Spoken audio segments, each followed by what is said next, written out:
Takže od začátku. Takhle se vejde do kuchyně. Hello, Fiona. Say hello to my family. How do you say hello in Czech? Ahoj. Ahoj. Ahoj. Perfect. A tohle je chleba, který tady pečem.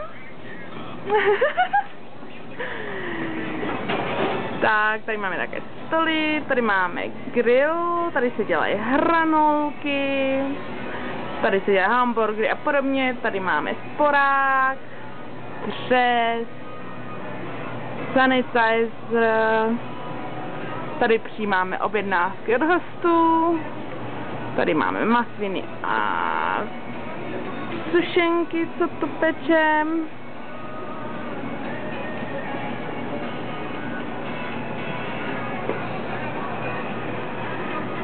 Tady máme polívky, lasagne, shepherd's pie a podobné věci, které prodáváme. Tady je Matt, dnešní supervisor. Hello, Matt. Okay. Tady máme kasu. A tady už je oblast pro zákazníky. Tady je takzvaný backroom, takže taková menší místnost. Tady se dělají ty fondue a podobné věci, prostřed se hezky, dají se bílý ubrusy, to vám taky někdy natočím.